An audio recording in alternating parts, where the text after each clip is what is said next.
Hi guys, welcome to another episode of the Grapplers.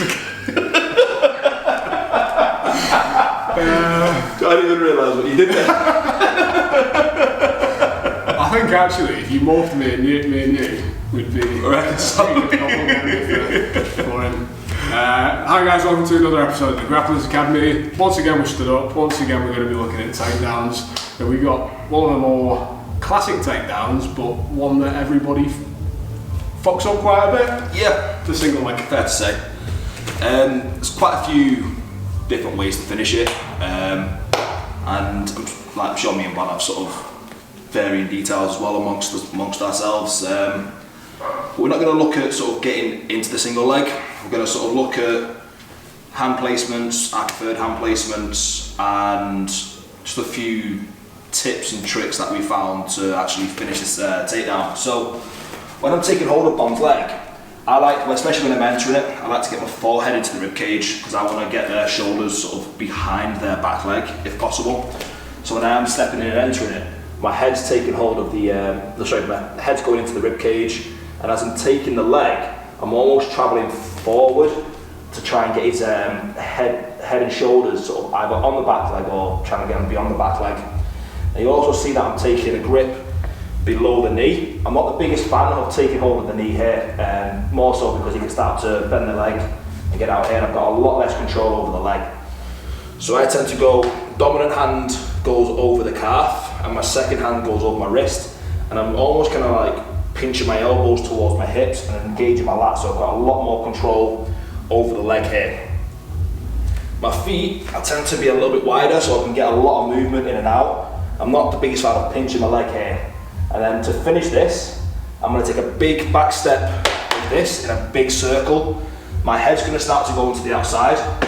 My shoulder is going to hit onto the hip, and I'm going to drive it downwards. So my torso is going in a spiral down to the ground.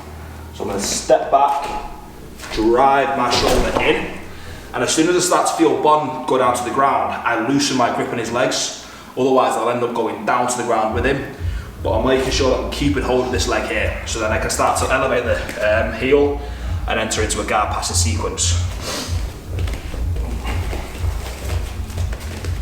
So, whatever way you get into it, again, I make sure that my head's going into the rib cage, trying to get him travelling backwards, and as soon as I do take the grip, pulling, and I'm trying to get Bonn to hop as well. I'm never really going to finish it as soon as I grab the leg and try and get it well with both static. I will always try and get them moving backwards, side to side, just moving around. I also try to avoid travelling backwards. I'm never really going to finish it, do it this way. And a good thing as well to notice is my back posture. I'm not rounding. I'm sticking my arse back, chest into the knee, and really trying to keep that leg straight, keeping a nice strong deadlift posture in my back.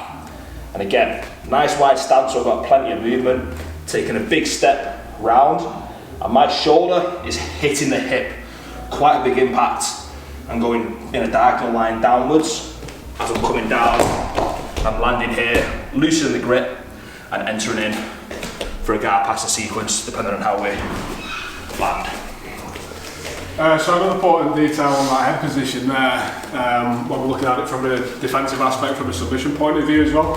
Once we've collected the head here, whether we're in on the rib cage, the size shown with a bit of pressure, or whether we're head inside to start off with, what we want to avoid doing is having our head on the outside immediately.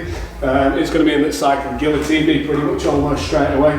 Another thing here as well is being strong in that posture and pushing back means that he's going to have less ability to push my head side to side and be able to push it to the outside to set up that guillotine.